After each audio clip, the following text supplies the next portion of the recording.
সারা দুনিয়ায় দিনের বার্তা করতে প্রচার ও প্রসার, কুরআন হাদিসের আলোকে শোনো বয়ান ভাই আমার। আলহামদুলিল্লাহি রাব্বিল আলামিন ওয়াসসালাতু ওয়াসসালামু আলা সাইয়্যিদিল মুরসালিন, আম্মা বা'দ, ফাআউযু বিল্লাহি মিনাশ শাইতানির রাজীম। বিসমিল্লাহির রহমানির রহিম। ওয়াসসালাতু ওয়াসসালামু আলাইকা ইয়া রাসূলুল্লাহ ওয়া আলা আলিকা ওয়া আসহাবিকা ইয়া হাবিবাল্লাহ। ওয়াসসালাতু ওয়াসসালামু আলাইকা ইয়া নবিয়াল্লাহ وعلى آلك وأصحابك يا نور الله। দরুদ পাকের অসংখ্য ফজিলত এবং বারাকাত কিতাবের মধ্যে বর্ণিত রয়েছে।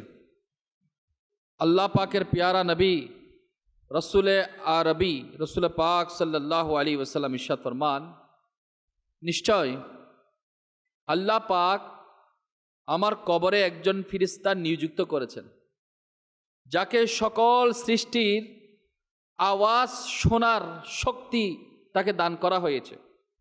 বেশ কিয়ামত পর্যন্ত যে কেউ আমার ওপর দরুদ শরীফ পাঠ করবে, সে আমার নিকট তার এবং তার বাবার নাম সহকারে পেশ করে যে ইয়া রাসূলুল্লাহ, অমুকের ছেলে অমুক আপনার উপর এই মুহূর্তে দরুদ শরীফ পাঠ করেছে। তো দরুদ শরীফ পাঠ করা ব্যক্তি কতই সৌভাগ্যবান, কতই সৌভাগ্যবান। আমি দরুদ পড়ব, আমার নাম, আমার বাবার নাম সর্বশ্রেষ্ঠ নবীর দরবারে পেশ করা হচ্ছে। আপনি দরুদ পড়বেন, তো যে নবীকে সৃষ্টি না করলে আল্লাহ তাআলা কুল কায়নাত সৃষ্টি করতেন না, সে রসুল পাক সাল্লাল্লাহু আলাইহি ওয়াসাল্লামের বারগাহে সুবহানাল্লাহ আমার আপনার বাবার নাম সহকারে পেশ করা হবে।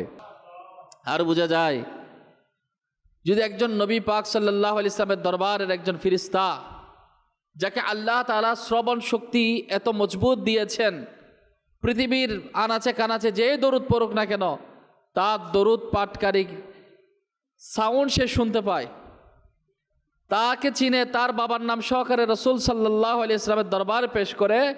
তো যার দরবারে সে গোলামি করছে ওই ফেরেশতা, সে আকা ও মনিব রহমতুল্লিল আলামিন হুজুর সাল্লাল্লাহু আলাইহি ওয়াসাল্লামের শ্রবণ শক্তির পাওয়ার কেমন হতে পারে।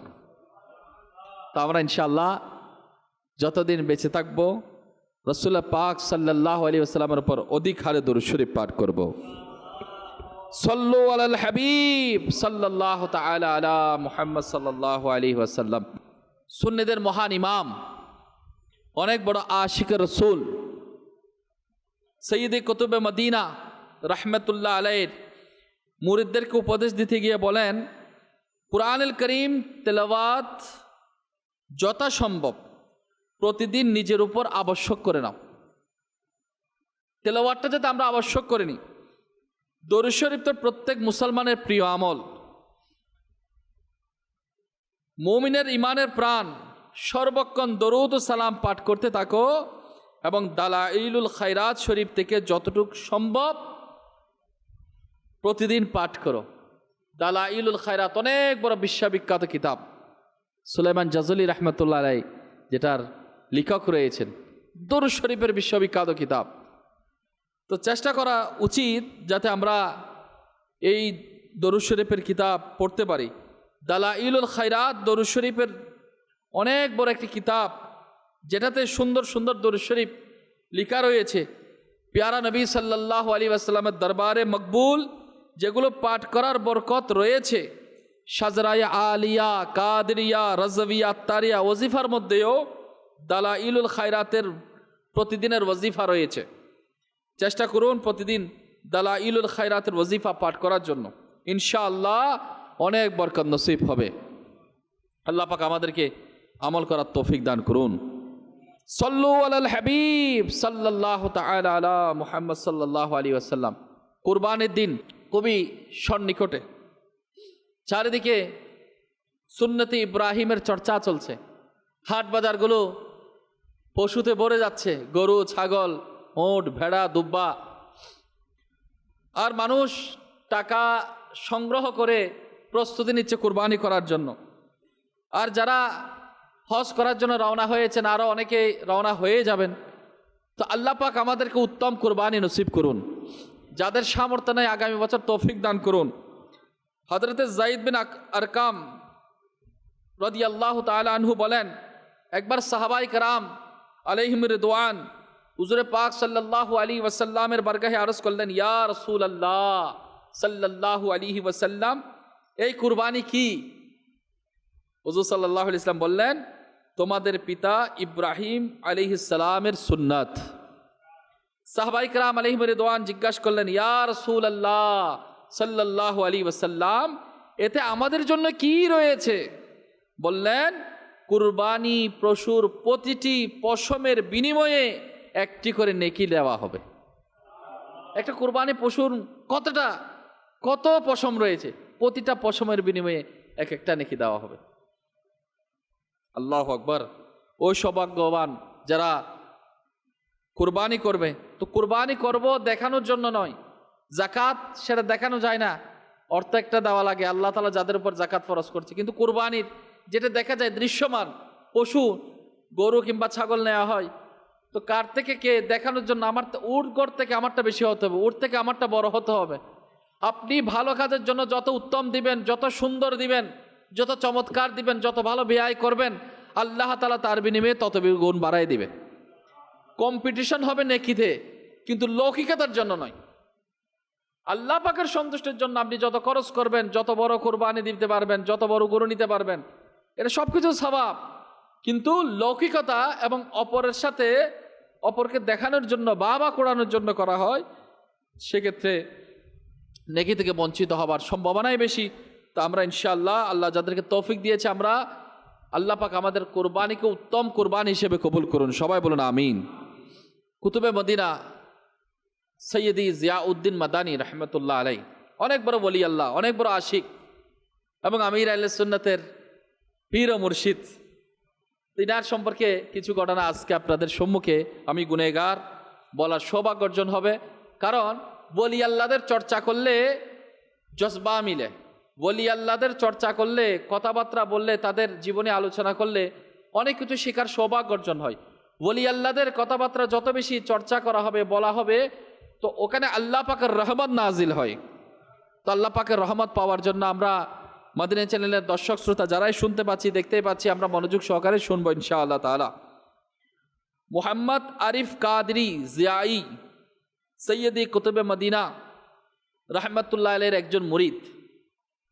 তিনি বলেন, আমি 1974 সালের ওই সময়কার ঘটনা, আমি মদিনায় পাকে স্থায়ীভাবে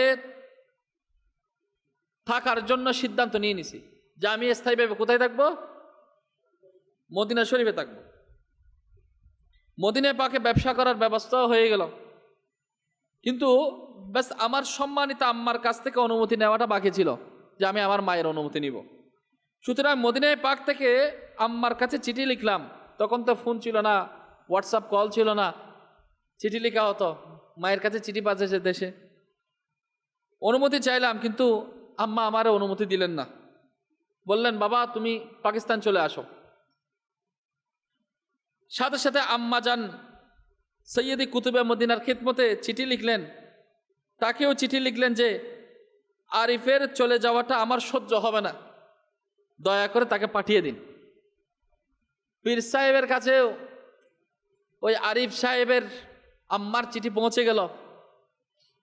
আরিফ কাদরি সাহেব বললেন, একদিন রাতের বেলায় আমি সৈয়দি কুতুবে মদিনা জিয়াউদ্দিন মাদানী রহমতুল্লাহ আলাইহির খিদমতে আমি উপস্থিত হলাম। প্রতিদিন সেখানে মিলাদ মাহফিল হতো, তাতে আমরা অংশগ্রহণ করতাম। মাহফিল শেষ হওয়ার পর যখন আমরা সকলে চলে গেল, তখন কুতুবে মদিনা আমাকে বলল, বাবা আরিফ এদিকে আসো, আপনার ঘর থেকে চিঠি এসেছে, সেটিকে আপনি পড়ে নিয়েছেন, একটু পড়ে নেন। এটা বলে তিনি আমাকে চিঠি ধরিয়ে দিলেন, আমি এটা গোপনে রেখে দিলাম। বললেন, পুত্র চিঠিটা কি পড়েছেন? আমি বললাম, জি পড়েছি। বললেন, সিদ্ধান্ত কি নিয়েছেন? আরজ করলাম, আমি মদিনায় পাকে থাকতে চাই। আমি কোথায় থাকতে চাই? আমি মদিনায় পাকে থাকতে চাই। কিছুদিন পর আমার আম্মার ধৈর্য এমনিতে হয়ে যাবে, সবর হয়ে যাবে, কিছুদিন না আসলে তিনি বুঝে নিবে। তখন কুতুবে মদিনা জিয়াউদ্দিন মাদানী ওই ওলি আল্লাহ কি বললেন, বেটা আম্মার কথাটা মেনে নাও। মা একদিকে মদিনায় সেটেল হওয়ার সিদ্ধান্ত, ব্যবসা বাণিজ্য করবে, মদিনার বরকত লুটবে, বরকত ফয়জে বরকত নেওয়ার সৌভাগ্য অর্জন করবে। অন্যদিকে মা বলতেছে বাবা চলে আসো। তো পীর সাহেব বলছে তোমার মায়ের কথাটা মানো, তুমি কোথায় চলে যাও, তুমি দেশে চলে যাও। আমি আবারও আরজ করলাম আপনি দয়া করুন, আমি মদিনা ছেড়ে যেতে চাই না। এখন কুতুবে মদিনা জিয়াউদ্দিন মাদানী রহমতুল্লাহ আলাই হালকা রাগান্বিত হয়ে বললেন, না চলে যাও, মায়ের হুকুম মান্য করো, ইনশাআল্লাহ একদিন মদিনায় তৈবা আসবে, এখানেই থাকবে। এখন চলে যাও, তুমি মদিনায় পাকে একদিন আসবে এবং এখানেই থাকবে। বলি আল্লাহর জবান দিয়ে বের হয়ে গেল, আল্লাহর বলির জবান দিয়ে বের হয়ে গেল। আরিফ সাহেব বললেন, মদিনা ছেড়ে যেতে মন তো চাইছিল না, অতঃপর আম্মা জানের নির্দেশ পালন, পীর সাহেবের হুকুম ইচ্ছা না থাকা সত্ত্বেও আমি আমার দেশ পাকিস্তানের মধ্যে চলে গেছিলাম। আলহামদুলিল্লাহ কিছুদিনের মধ্যেই আমার উপর দয়া হলো, পীর সাহেবের দোয়া কাজে আসলো। মাহবুবে করিম হুজুরে পাক সাল্লাল্লাহু আলাইহি ওয়াসাল্লামে দয়া করলেন, আমার জন্য মদিনে পাক স্থায়ীভাবে থাকার সৌভাগ্য আমার নসিব হয়ে গেল। মা নির্দেশ দিছে চলে গেছে, পীর সাহেব বলছে যাও তুমি চলে যাও, কিন্তু এমন এক সময় আসবে তুমি পরিপূর্ণ এখানে থাকার একটা সুযোগ হয়ে যাবে ইনশাআল্লাহ। তো ওলি আল্লাহদের দোয়া বিফল যায় না, আল্লাহ তাআলা সেটা কবুল করেন, সুবহানাল্লাহ। আরেকজন মুরিদ সৈয়দি কুতুবে মদিনা জিয়াউদ্দিন মাদানী রহমতুল্লাহ আলাই, এনার আরেকজন মুরিদ জনাব মাসুদ আহমেদ কাদরি জিয়াই। তো তার সাথেও এরকম অনেক ঘটনা ঘটত। তো বলেন, আমি সেকেন্ডবার যখন হজের জন্য উপস্থিত হলাম, হজের পর মদিনায় পাকে উপস্থিত হলাম, আমার ইচ্ছা হলো যে এখান থেকে বেশ আমি স্থায়ীভাবে মদিনায় পাকের মধ্যে আমি অবস্থান করব। অতএব ঘর থেকে আসার সময় মায়ের কাছ থেকে অনুমতি নিয়ে নিয়েছিলাম, কিন্তু আমি মদিনায় পাকে পৌঁছে কারবারের জন্য আমি খোঁজ নিলাম, সেখানে থাকতে রইলাম। কিছুদিন পর আমার আম্মা জানের চিঠি পেলাম, তিনি নির্দেশ দিলেন, বাবা তুমি দেশে ফিরে আসো, তুমি দেশে ফিরে আসো। আমার চিন্তা হয়, খুবই চিন্তা হয়, প্রতিদিন ইশারা নামাজের পর আমি তো সৈয়দে কুতুবে মদিনা জিয়াউদ্দিন মাদানী রহমতুল্লাহর খেদমতে উপস্থিত হতাম, তিনার কাছে আমি আমার সমস্যার কথা খুলে বলতাম। তো বললেন, বৎস দ্রুত চলে যাও, মা নির্দেশ দিয়েছে তুমি দ্রুত চলে যাও, ইনশাআল্লাহ তুমি আবারও আসবে, এখানেই থাকবে, মা বাবার হুকুম মানানো তোমার জন্য জরুরি। জনাব মাসুদ আহমেদ সাহেব ইনি বললেন, আমি আমার পীর সাহেবের কথা মেনে নিলাম, মা নির্দেশ দিয়েছে, পীর সাহেব বলে তুমি চলে যাও। আলহামদুলিল্লাহ, আল্লাহ পাকের কি দয়া, পীর মুর্শিদ আমার জন্য দোয়া করার বরকতে সেকেন্ডবার হজ করার সৌভাগ্য আমার নসিব হলো। অবশেষে মদিনা শরীফের মধ্যে স্থায়ীভাবে থাকার সৌভাগ্য আমার নসিব হয়ে গেল, সুবহানাল্লাহ। এখানে আমরা কি জানলাম, শিকার কি এলো? অনেকে বলবেন আপনি যে ঘটনাগুলো বলতেছেন ওলি আল্লাহর কাহিনী বলতেছেন, তো ওলি আল্লাহদের কাহিনী ঘটনা এগুলো আমাদেরকে অনেক কিছু ছোট্ট মেসেজ দিয়ে যায়। নিজের মা বাবার আদেশ যেটা শরীয়তের বাইরে নয়, মা বাবা যেটা আদেশ দিয়েছে সেটা শরীয়তের পরিপন্থী নয়, সেটা মান্য করাটা খুবই জরুরি হয়ে যায়। যদি কারো মা বলে নামাজ পড়ার দরকার নাই, এখন সে মায়ের কথা তখন আপনি শুনতে পারবেন না, তখন আপনাকে নামাজ পড়তে যেতে হবে, ওই হুকুমটা আপনি মানতে পারবেন না। মা বলে এখন তোমার বয়স হয়ে তুমি সেভ করে ফেলো, দাড়ি কামাই ফেলো, তখন মায়ের কথাটা শোনা যাবে না। আল্লাহ রসুলের হুকুম আসতে দাড়ি রাখতে হবে, আপনাকে দাড়ি রাখতেই হবে।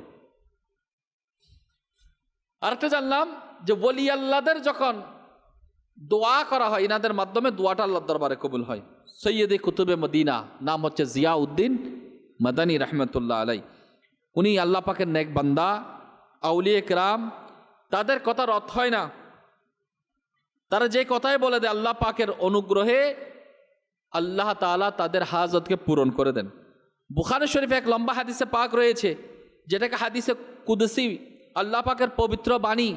রসুল পাক সাল্লাল্লাহু আলাইহি ওয়াসাল্লাম বলেছেন, বুখারী শরীফের 1597 পৃষ্ঠা হাদিসে মুবারাকা, যে আমার ওলিদের সাথে শত্রুতা পোষণ করে আমি তার সাথে যুদ্ধ ঘোষণা করলাম। ওলি আল্লাহদের সাথে যদি কেউ শত্রুতা পোষণ করে, স্বয়ং রব তাদের বিপক্ষে যুদ্ধ ঘোষণার এলান করে যাব। এটা হলো ওলিদের শান, নেক বান্দাদের শান। তাদের সাথে শত্রুতা আল্লাহ পাকের সাথে প্রকাশ্য শত্রুতার শামিল। হাদিস পাকের শেষে রয়েছে, আর যদি তারা ওলি আল্লাহরা আমার কাছে কিছু চায়, আমি আল্লাহ অবশ্যই তাদেরকে তা দান করি। আমার অনেক আশা, আমার অনেক কাজ হচ্ছে না, আমার অনেক পেরেশানি, আমি অনেক মনে আশা নিয়ে আছি। কতদিন হয়ে যায় আমার দোয়া আমার রবের দরবারে করি। দোয়া করলে সেটা কবুল হয়, দুনিয়াতে না পেলে আখিরাতে জমা থাকে। দোয়ার একটা সিস্টেম আছে, আদব আছে। কেউ বলতে পারবে নৈরাশ হওয়ার কোনো চান্স নাই। এখানে পান নাই তো আখিরাতে পাবেন, পাবেন পাবেন। আল্লাহর দরবারে দোয়া করলে জায়েজ দোয়া, সেটা দোয়া, সেটা জায়েজ, সেটা আল্লাহর দরবারে সেটা কবুল। আজকে পান নাই তো পরে পাবেন। এখন আমার অনেক সমস্যা সমাধান হচ্ছে না, ওলি আল্লাহদের মাধ্যমে দোয়া করান, নেক বান্দাদের মাধ্যমে দোয়া করান। আল্লাহ পাকের যারা মকবুল বান্দা, যারা নামাজে কালামে তাহাজ্জুদ পরেজগার মুত্তাকি আশিকে রাসূল, যাদের দেখলে চোখের পানি চলে আসে, যাদের দেখলে আল্লাহ তার রাসূলের কথা স্মরণ হয়, আপনি তাদেরকে দিয়ে দোয়া করান, হুজুর একটু দোয়া করেন আমার জন্য। হাত তোলান তাদের মাধ্যমে। রবের দরবারে আল্লাহর নেক বান্দাদের দোয়া কবুল হয়ে থাকে। সুবহানাল্লাহ। এখন আমরা জানবো সৈয়দে কুতুবে মদিনা জিয়াউদ্দিন মাদানী রাহমাতুল্লাহ আলাই, ইনার কিছু পরিচিতি আমরা জানি। উনি কোন ব্যক্তি, কোন হাস্তি, কোথায় বা তার জন্ম। জিলহজের 4 তারিখ সৈয়দে কুতুবে মদিনা রাহমাতুল্লাহ আলাইয়ের উফাত দিবস। জমানার ওয়ালিয়ে কামিল, আলিমে বা আমাল, আশিক রসুল সৈয়দি কুতুবে মদিনা হজরতে জিয়াউদ্দিন মাদানী রাহমাতুল্লাহ আলাই এর বেসাল মুবারক হয়েছে, অর্থাৎ 4 জিলহজ। তো জিয়াউদ্দিন মাদানী রাহমাতুল্লাহ আলাই আমার আমির আহলে সুন্নাত হজরত আল্লামা মৌলানা ইলিয়াস আত্তার কাদরি রাজভী দামাত বরকাতুল আলিয়ায়ের পীর সাহেব, অর্থাৎ যারা আত্তারিদের পীর দাদা, অর্থাৎ দাদা পীর। আমির আহলে সুন্নাতের পীর সাহেব হচ্ছেন জিয়াউদ্দিন মাদানী। তা আমির আহলে সুন্নাত অনেক বড় বুজুর্গ, তাহলে পীর সাহেব কেমন বুজুর্গ ছিলেন, পীর সাহেবের পাওয়ার কেমন ছিলেন। আমির আহলে সুন্নাত যার কার কাছে হাত দিবে না। তো ওলি আল্লাহদের কানেকশনটা যদি মজবুত থাকে, সাধারণ মানুষ সেখান থেকে ফয়েজ বরকত হাসিল করতে পারে। যদি কিছুই নাই থাকে তো দিবে কি। তো ইনার জন্ম হচ্ছে 1877-তে। শিয়ালকুট হলো তার বসবাসের শহর। তার জন্মগত নাম হলো আহমদ মুখতার। তার দাদাজান নাম রেখেছিলেন জিয়াউদ্দিন। তিনি ইসলামের প্রথম খলিফা হযরতে সৈয়দনা আবু বকর সিদ্দিক রাদিয়াল্লাহু তাআলা আনহুর বংশধর। আবু বকর সিদ্দিক রাদিয়াল্লাহু তাআলার বংশধর। তার বংশে ওলামা সুফি গণনার ছিল। তার বাপদাদা শেখ আব্দুল কাদের জিলানী রাহমাতুল্লাহ আলাইহির কারামতের অধিকারী ছিলেন। প্রায় খ্রিস্টীয় 1600 শতকে হিজরত করে মদিনায়ে মুনাওয়ারায় চলে গিয়েছিলেন। একইভাবে শেখ আব্দুল হালিম কাদরিও তার পূর্বপুরুষদের অন্তর্ভুক্ত ছিলেন। তিনি স্বয়ং নিজে বলেন, আমার পূর্বপুরুষ সকলেই কাদেরি, অর্থাৎ গৌসে পাক আব্দুল কাদের জিলানী রাহমাতুল্লাহ আলাইহির মুরিদ। তো জিয়াউদ্দিন মাদানী রাহমাতুল্লাহ আলাইহির স্বভাব ছিল এরকম, যখনই হযরত গৌসে পাক আব্দুল কাদের জিলানী রাহমাতুল্লাহ আলাইহির নাম শুনতো তখন মাথা ঝুঁকিয়ে নিতেন।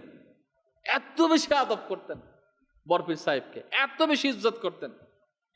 তো সৈয়দি কুতুবে মদিনা জিয়াউদ্দিন মাদানী রাহমাতুল্লাহ আলাইহি ভারতের পিলিভিত থেকে দাওরায়ে হাদিস অর্থাৎ আলিম কোর্স সম্পন্ন করেন। তার দস্তরবন্দি করেছেন স্বয়ং ইমাম আহলে সুন্নাত ইমাম আহমদ রাজা খান রাহমাতুল্লাহ আলাইহি। আলা হযরত স্বয়ং ওনাকে দস্তরবন্দি করেছেন। তা আলা হযরতের কেমন কাছের মানুষ ছিলেন। 18 বছর বয়সে আলা হযরত তাকে খেলাফত দান করেছিলেন। জিয়াউদ্দিন মাদানী রহমতুল্লাহ আলাই, আর উনি হচ্ছে ওই পীর যেটা আমির আহলে সুন্নতের পীর সাহেব। আর জিয়াউদ্দিন মাদানী রহমতুল্লাহ আলাই খেলাফত পাইছিলেন কার থেকে? আলা হযরত থেকে। এরপর 1910 সালে তিনি মদিনা পাকে হাজরি দিয়েছেন। 70 বছরের চেয়ে বেশি সময় সেখানে অবস্থান করার তিনি সৌভাগ্য অর্জন করেছেন। কয় বছর? 70 বছর। অবশেষে মদিনা শরীফে তার ইন্তেকাল হয়েছে। তার পবিত্র মাজার জান্নাতুল বাকিতে অবস্থান করছেন। জিয়াউদ্দিন মাদানী ওয়ালাহে মাদানী নাকি, সুবহানাল্লাহ। আমির আহলে সুন্নাত হযরত আল্লামা মাওলানা ইলিয়াস আত্তার কাদেরী রাজভী দামাত বরকাতুল আলিয়া নিজের পীরে কামিলের বৈশিষ্ট্য বর্ণনা করতে গিয়ে লিখেন, হুজুর সৈয়দ কুতুবে মদিনা জিয়াউদ্দিন মাদানী রহমতুল্লাহ আলাই এলম ও আমলের অধিকারী ছিলেন। শুধু এলমের অধিকারী নয়, আমলদারও ছিলেন। তিনি তার গড় থেকে রওনা হলেন এবং বাগদাদ হয়ে মদিনায় পাকে পৌঁছালেন। এই সফরে তিনি অনেক পরীক্ষার সম্মুখীন হয়েছেন। এমন এমন কঠিন পরীক্ষা ছিল যেগুলোর উপর ধৈর্য ধারণ করাই তার নিয়তি ছিল। সৈয়দ কুতুবে মদিনা রহমাতুল্লাহ আলাইহি চরিত্রবান ছিলেন, একটু মিশুক প্রকৃতির ছিলেন। অধিকাংশ সময় যখন তার খেদমতে কেউ উপস্থিত হতেন তখন মারহাবা মারহাবা ওয়েলকাম মারহাবা বলে স্বাগত জানাতেন। কি একজন আসছে মারহাবা, তাকে খুব সহজে রিসিভ করতেন, গ্রহণ করতেন। তার চাল ছিল একদম সাদাসিধে, বিনয়ের দৃষ্টান্তহীন উদাহরণ ছিল। আমির আহলে সুন্নাত নিজেই বলেন, আমি অনেকবার দেখেছি যে যখনই তার খেদমতে দোয়ার জন্য আবেদন করা হতো তখন তিনি কি বলতেন জানেন? আমি যদি কোনো পীর সাহেব করে জিয়াউদ্দিন মাদানীর কাছে আমির আহলে সুন্নাত, ইয়া মুর্শিদি আমার জন্য একটু দোয়া করেন। অনেকে আসছে, হুজুর আমার জন্য একটু দোয়া করেন। হ্যাঁ করবো ইনশাল্লাহ।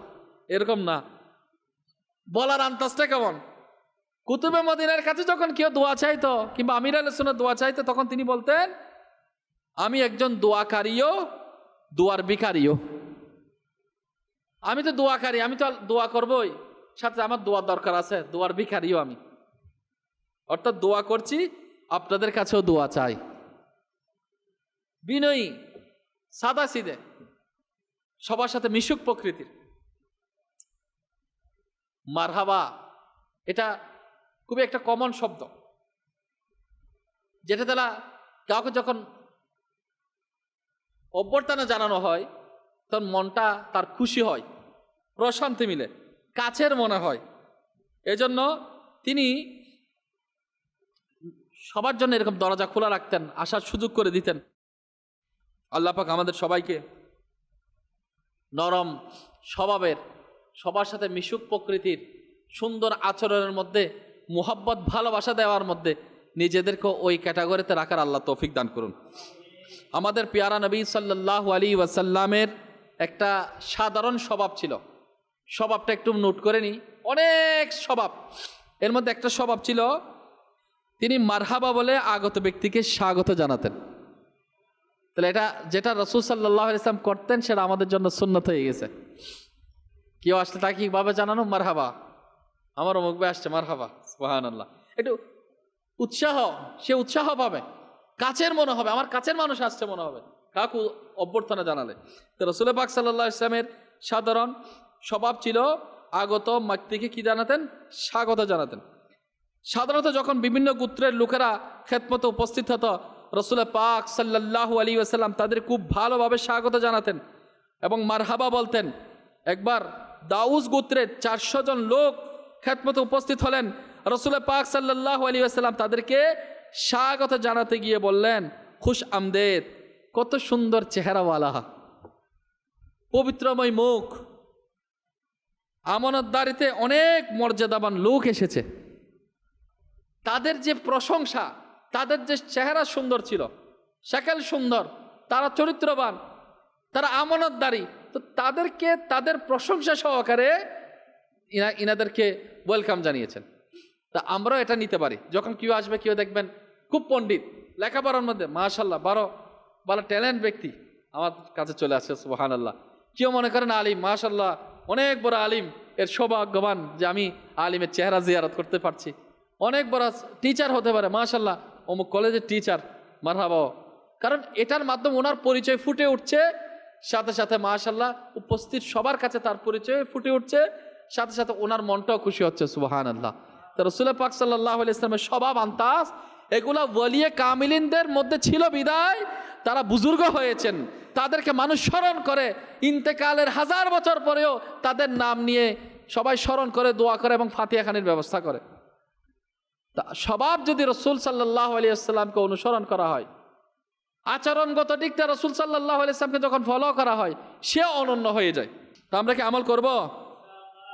হযরত উম্মে হানি রাদিয়াল্লাহু আনহা ইনি বলেন, একবার আমি রাসূল পাক সাল্লাল্লাহু আলাইহি ওয়াসাল্লামের দরবারে উপস্থিত হলাম।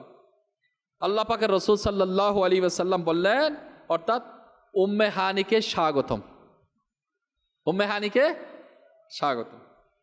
তো আমরা ইনশাআল্লাহ চেষ্টা করব মানুষকে মুহাব্বত, ভালোবাসা, আন্তরিকতা নিয়ে, মুস্কি হাসি নিয়ে, উৎফুল্ল নিয়ে মানুষের সাথে মিট আপ করার জন্য, সাক্ষাৎ করার জন্য।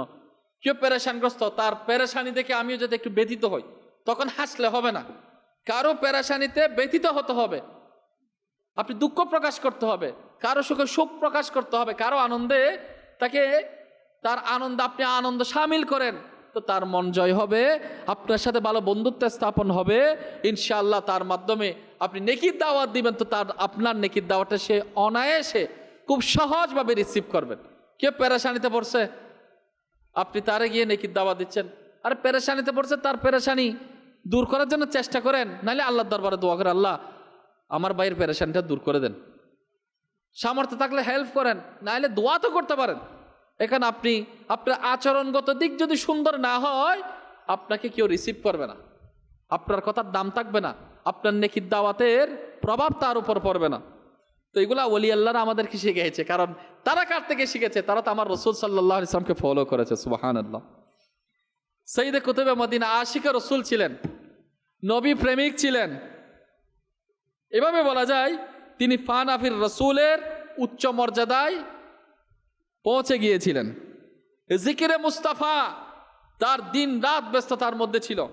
অধিকাংশ সময় তার সাক্ষাতের জন্য আসা ব্যক্তিদের জিজ্ঞাসা করতেন, আপনি কি নাত শরীফ পড়েন? আমির আহলে সুন্নাত জিজ্ঞাসা করে, এগুলা পীর সাহেবকে ফলো করে, আপনি কি নাত শরীফ পড়েন? যদি তারা বলতো, তবে তাদের কাছ থেকে নাত শরীফ শুনতেন, যে শোনাম, নাত শোনাম। খুব মহব্বত সহকারে এগুলা অনুভব করতেন। অনেকবার নাতে পাক যখন শুনতেন, চোখ থেকে অশ্রু বিসর্জন করে দিতেন। সারা বছর প্রতিদিন রাতে তার আস্তানায় মাহফিলে মিলাদ হতো, যেটাতে মদিনে, তুর্কি, সিরিয়া, মিশরি, আফ্রিকা, সুদানি বিভিন্ন অঞ্চল থেকে লোক সমাগম করে সেখানে জিয়ারতকারীদের অংশগ্রহণ হতো। মদিনে পাকের মধ্যে বিভিন্ন দেশ থেকে আগতরা, ওখানে মেহফিলের জলসা হতো, নাত খানি, সানা খানি। নাত কার কার ভালো লাগে? নাত শরীফ কার কার ভালো লাগে? সুবহানাল্লাহ। নাত তো সবারই ভালো লাগা দরকার। নাত মানে রাসূলের প্রশংসা করা হয়, শেয়ারে শেয়ারে পড়তে থাকতে হয়। তো আমরা নিজেও পড়ব, গড়েও মিলাদ মাহফিলের মধ্যে নাতখানির ব্যবস্থা করব ইনশাআল্লাহ। আল্লাহ পাকের রাসূল সাল্লাল্লাহু আলাইহি ওয়াসাল্লামের ফয়জান আমাদের ঘরে নসিব হবে ইনশাআল্লাহ। একবার এমনও হয়েছে, যখন কোনো জিয়ারতকারীরা মদিনা শরীফ ছেড়ে যাওয়ার জন্য আরজ করে, মদিনা শরীফ থেকে আলাদা হবে, চলে যাবে, তো কোনো এক জিয়ারতকারী মদিনা শরীফ থেকে ছেড়ে চলে যাওয়ার জন্য আরজি পেশ করে, এরকম, আমি বিদায়ী সালাম বলে এসেছি, অর্থাৎ আমি রাসূল পাক সাল্লাল্লাহু আলাইহি ওয়াসাল্লামের বিদায়ী সালাম পেশ করে এসেছি। সাইয়্যিদে কুতুবে মদিনা তাকে সংশোধন করতে গিয়ে বলেন, তাকে বিদায় দিয়ে কোথায় যাবেন? রাসূলকে বিদায় দিয়ে তুমি কোথায় যাবে? রাসূল সাল্লাল্লাহু আলাইহি ওয়াসাল্লামের দরবারে অন্যভাবে আরজ করতে হবে। সব শব্দ চয়ন সব জায়গায় হয় না, সব বাক্য সব কিছুতে লাগিয়ে দিলে চলে না, সব আরজি সব জায়গায় চলে না। এগুলো হচ্ছে এদের ইলমি বিষয়। আল্লাহ পাক আমাদেরকে বুঝার তৌফিক দান করুন। সাল্লু আলাল হাবিব সাল্লাল্লাহু তাআলা আলা মুহাম্মদ সাল্লাল্লাহু আলাইহি ওয়াসাল্লাম। জিয়াউদ্দিন মাদানী রাহমাতুল্লাহ আলাইহি ইনার কারামত ছিল, যখন কোনো আওলাদে রসুল নবীর বংশধর তশরিফ আনতেন, যদিও তাদের সাথে আগে কোনো পরিচয় ছিল না, চিনতাম না আর কি, চিনত না, তারপর তাকে চিনে ফেলতেন ইনি সৈয়দ বংশীয় লোক। এই মজলিসের মধ্যে আমরা সবাই বসে আছি, সৈয়দ বংশের লোককে আমরা কি জানি? আমাদের মধ্যে সৈয়দ বংশের লোককে তো কুতুবে মদিনা জিয়াউদ্দিন মাদানী ইনি ধরে ফেলতে পারতেন এখানের মধ্যে সৈয়দ বংশীয় কে আছে। এটা ওনার কারামত। তাকে আদব করতেন, হাতের মধ্যে চুম্বন করতেন, কেমন সম্মান, আগে চিনে না জানে না, এরপরে তিনি খুঁজে বের করে নিতেন। মুস্তাফা নামকে অসাধারণ আদব করতেন। তার এক খাদিমের নাম ছিল মুস্তাফা, আর সে খুব কম বয়সী, তার পবিত্র স্বভাব ছিল। তাকে যখনই ডাকতেন তখন ইয়া সৈয়দি মুস্তাফা বলে ডাক দিতেন। একবার তার শাহজাদা ওই খাদিমকে কোনো কারণে কাজ থেকে বাদ দিয়ে দিল। যখন সৈয়দি কুতুবে মদিনা জিয়াউদ্দিন মাদানী রহমতুল্লাহ আলাইহি সেটা জানতে পারলেন, তখন তিনি ওই খাদিমকে ডাকলেন আর শুধুমাত্র তার নামের আদব রক্ষার্থে বললেন, ইয়া সৈয়দি মুস্তাফা, তুমি কাজ ছেড়ে দিচ্ছ, অবশ্যই প্রত্যেক মাসে এসে তোমার সাথে একা আমাকে নিয়ে যাবে। সাক্ষাৎ মোহাব্বত, মুস্তাফা নামকেও মোহাব্বত করছে। রসুল সাল্লাল্লাহু আলাইহি সাল্লামের সাথে যে জিনিসটা সম্পর্ক লাগে, ওই সম্পর্কের কারণে তার প্রতি আদব, তার নামের আদব, তাকে সম্মান। আমরা তো আদব থেকে মনে হয় কোথায় হারাই গেছে আমাদের আদব। এগুলো তরিকতের মধ্যে পাওয়া যায়। কোথায় পাওয়া যায়? একটা আওয়াজ করে বলেন। তরিকতের মধ্যে পাওয়া যায়। শরীয়ত অবশ্যই মানতে হবে। আল্লাহ রসুল সাল্লাল্লাহু আলাইহি সাল্লাম যে বিধিবিধান আমাদের জন্য জারি করেছেন, আল্লাহ তাআলা যেটা আমাদেরকে রসুল সাল্লাল্লাহু আলাইহি সাল্লাম শিখিয়েছেন, সে শরীয়তের অবশ্যই থাকতে হবে। এই শরীয়ত পালন করতে গিয়ে করতে করতে করতে করতে ইবাদত অনেক করতেছি, নামাজ তো অনেক পড়তেছি, ভিতরে অহংকার চলে আসছে। গেট আপ তো সুন্নতে নিয়েছি, ভিতরের মধ্যে ফখর চলে আসছে। বয়ান সুন্দর করতেছে, না কেরাত সুন্দরভাবে পড়তেছে, অন্তরের মধ্যে একটু রিয়া চলে আসা, লৌকিকতা চলে আসা, একটু অন্তরের মধ্যে অহংকার চলে আসা। এগুলো কন্ট্রোল করার জন্য তরিকতের প্রয়োজন আছে, এগুলোর জন্য শেখ দরকার আছে, এর জন্য পীরে কামিল এর দরকার আছে। আমরা কি মানব? কে মানব? সুবহানাল্লাহ। যদি মানি তা আমাদের জন্য ইনশাআল্লাহ দুনিয়া তো কামিয়াবি, আখিরাত তো কামিয়াবি। আল্লাহ পাক আমাদেরকে বলি আল্লাহদেরকে মোহাব্বত করার সে তৌফিক দান করুন। সবাই বলুন আমিন। সৈয়দি কুতুবে মদিনা জিয়াউদ্দিন মাদানী রহমতুল্লাহ আলাইহি এর ইশকে ভরা স্বভাব ছিল। যদি কোনো ধনী ব্যক্তি লোক তাকে দাওয়াত করতেন, তখন তিনি কি বলতেন? আমি যাব না আপনার বাসায়, এটা বলতো না। পয়সাওয়ালা মানুষ, বড় লোক দাওয়াত করতো, তখন তিনি কি বলতেন? আমি আমার নবীর সাল্লাল্লাহু আলাইহি ওয়াসাল্লামের দরবার এর মধ্যে পড়ে আছি, আমার জন্য এতটুকুই যথেষ্ট। তাকে চুড়ো করতেছে না, আমি যে দরবারে পড়ে আছি, যেখানে পড়ে আছি, এতটুকু আমার জন্য যথেষ্ট। কাউকে না করতে জানাটা অনেক জ্ঞানের বিষয়।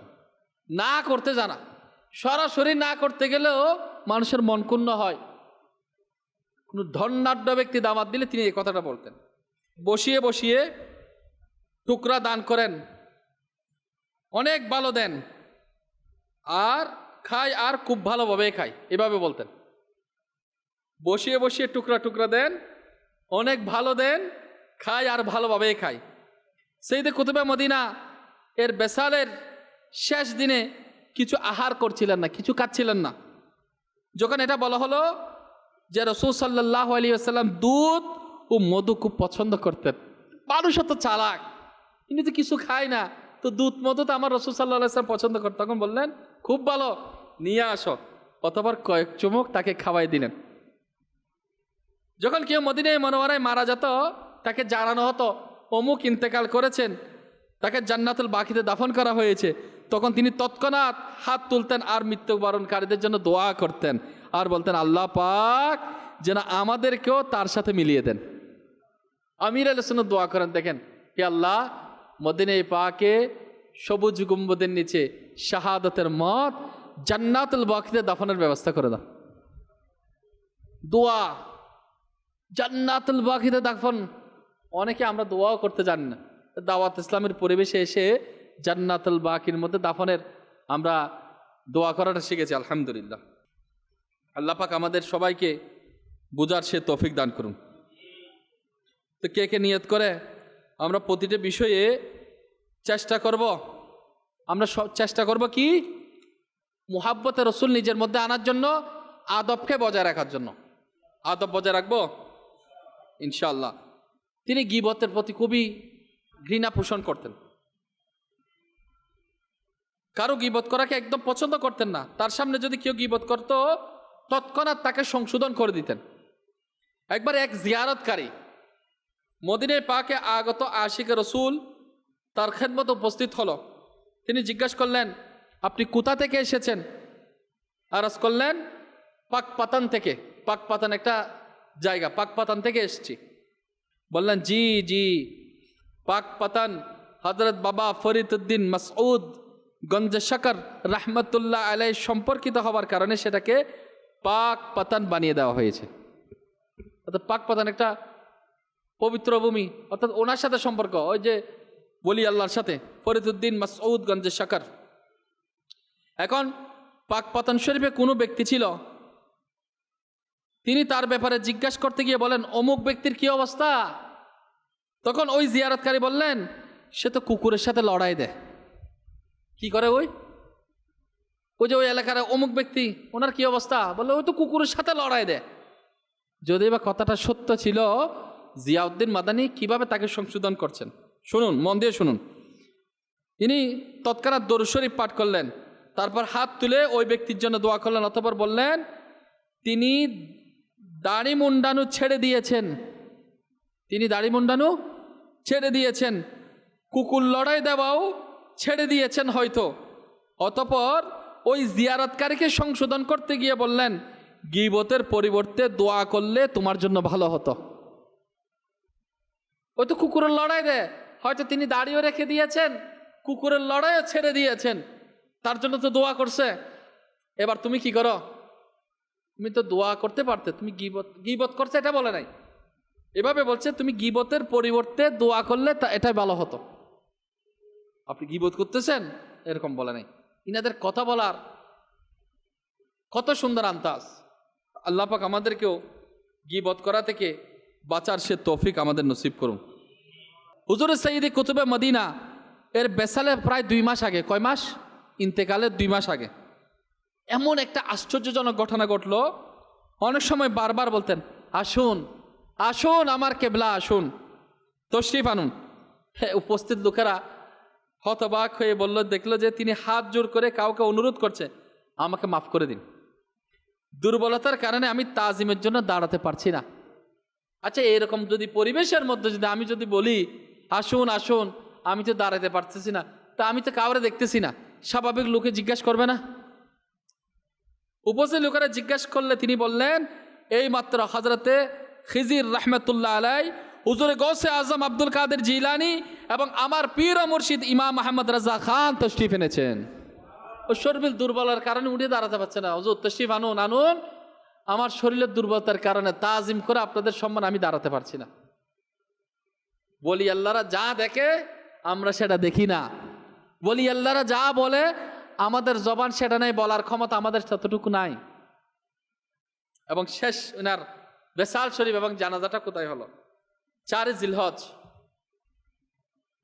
1401 হিজরি মোতাবেক 10 ফেব্রুয়ারি 1981 খ্রিস্টাব্দে রোজ শুক্রবার মসজিদে নববী শরীফে মুয়াজ্জিন যখন আল্লাহু আকবার বলে আজান শুরু করলেন, তার সাথে সাথে সৈয়দ কুতুবে মদিনা কালেমা শরীফ পাঠ করলেন, তার রূহ বের হয়ে গেল।